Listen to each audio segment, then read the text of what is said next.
তো নমস্কার বন্ধুরা, সকালবেলায় বরবটি আলু ভাজা হচ্ছে, রুটি দিয়ে খাবো। সকালের জল খাবারে আছে আমাদের আজকে রুটি, আলু বরবটি ভাজা আর মিষ্টি। তো এদিকে দেখো সকালবেলা কারা এসেছে, খুব ঢাকের আওয়াজ পাচ্ছিলাম। তো ঢাক বাজাচ্ছে, প্রায় এসেছে, একটু জল মিষ্টিতে দিলাম, চাল আলু সবজি যা থাকে ঘরে আর কি, একটু টাকা এসব সব দিলাম। আর বেশ ভালোই লাগে, সকালবেলা মিষ্টি শোনার ঘুমিয়ে গেছে ঢাকের আওয়াজে। আর এই দেখো গত রাতে মাছটা রয়ে গেছে, মাছটা খাওয়া হয়নি, কারণ আমার কর্তামশাই একটুখানি মটন নিয়ে এসেছিলো, অল্প করে রান্না করেছিলাম, মাছটা রয়ে গেছিলো। আর মটনের ভিডিও তো কদিন আগে দিয়েছি, দুবার করে হয়ে গেছে, আর ওই জন্য আমি দিইনি। আর এখানে ভাজা করব হচ্ছে মূলোর শাক। তো মূলো শাকটা খেতে ভালোই লাগে। আর এইখানে দেখো পুজো চলে গেল, জামা কাপড় কেচে আলমারিতে তোলার পালা, আর ঝমঝমিয়ে বৃষ্টি নেমে গেল। তো জানি না কদিন ধরে বৃষ্টি চলবে, একদম বর্ষাই বর্ষা, সেই রকম বৃষ্টি হচ্ছে সকাল থেকে। আর তো জামা কাপড় তো শুকানোর কোনো বালাই নেই, তাও তার মধ্যে কাজকর্ম করতে হচ্ছে। আর ওদিকে তো রান্না বান্না বর্ষার মধ্যে ভালো লাগে না, আর কি করবো, রান্না তো করতে হবে। পুজোর মধ্যে অনেক কদিন রান্না করতে হয়নি, হোম ডেলিভারিতে বলা ছিল খাবার এসে এসে বাড়িতে, কিন্তু তাহলেও সেই খাবার অত ভালো আমরা খাইনি, তবু খেয়েছি, সারা বছরই তো রান্না করি। আর এখানে দেখো মূলোর শাকটা নুন দিয়ে চটকে নিলাম, জলটা বেরিয়ে যাবে।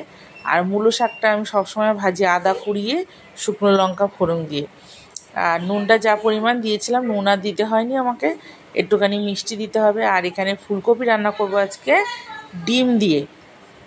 তো ফুলকপিটা একটু হলুদ জলে ভাপ দিয়ে নেব। আর এখানে চিনিটা দিয়ে দিলাম মূলো শাকের মধ্যে, তারপর ভেজে নামিয়ে নিয়েছি।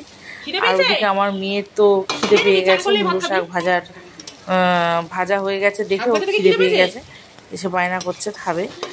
আর বিশেষ কিছু করবো না, কালকের অনেক কিছুই রয়েছে একটু একটু, তো সেগুলো দিয়েই চালিয়ে নেব। আর রান্নার বলতে শুধু এই ডিমের ঝোল, ফুলকপি দিয়ে আর মূলো শাকটা ভাজা, এটাই হচ্ছে। আর সকালের যে বরবটি আলু ভেজেছিলাম ওটাও রয়ে গেছে অনেকটা, তো ওই জন্য আর তেমন কিছু করব না। তো ফুলকপিটাকে দেখো সুন্দর করে ভেজে নিলাম। ফুলকপিতে কিন্তু আমি নুন দিয়ে ভাজি না, সামান্য হলুদ জলে ভাপ দিয়ে নিয়ে ভাজি। তো প্রথমে ফুলকপিটা ভাজলাম, আর না হলে যদি ডিমটা যদি ভেজে নিতাম না, ওই তেলের মধ্যে নুন টুন থাকে, ফুলকপিটা গলে যায়। যাই হোক, আলুটাকে ভেজে নিয়েছি, ডিমটাকেও ভেজে নিয়েছি। আর এখানে পেঁয়াজটাকে সুন্দর করে ভেজে আদা রসুন বাটা, লঙ্কার গুঁড়ো, হলুদ গুঁড়ো যা লাগিয়ে দিয়েছি। জিরে গুঁড়ো টুড়ো তো আমি দিই না, খুব একটা খাই না জিরে গুঁড়োটা সব কিছুতে। তো যাই হোক, মশলাটাকে কষিয়ে নিলাম, কষিয়ে নিয়ে অল্প অল্প জল দিয়ে কষাবো, কারণ জলটা না দিলে মশলাটা গলবে না। আর মশলাটা দেখো জল দিয়ে কষালে মশলাটা সুন্দর গলেও যায়, আর মশলাটা মানে ছিপড়ে ছিপড়ে থাকে না, দেখা যায় না।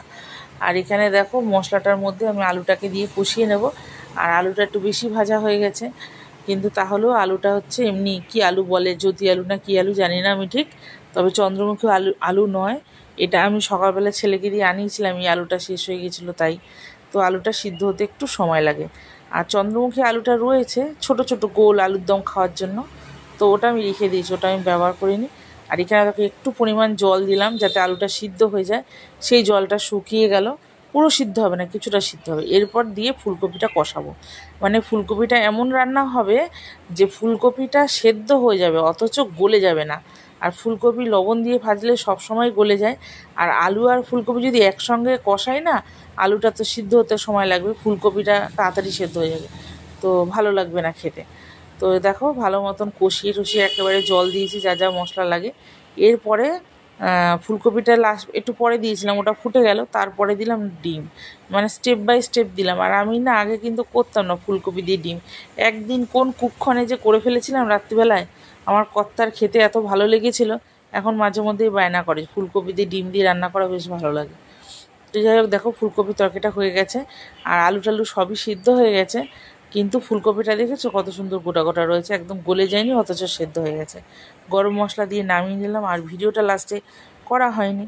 তো এই যে ফুলকপি আলু দিয়ে ডিমের ঝোল, মূলো শাক ভাজা, সকালে আলু বরবটি ভেজেছিলাম সেইটা রয়েছে, যেটুক মানে খেয়ে নেবো আর কি দুপুরবেলা। আর সেই কালকের মাছ রয়েছে 2 পিস। এই ছিল আজকের আয়োজন। ভালো লাগলে কমেন্ট।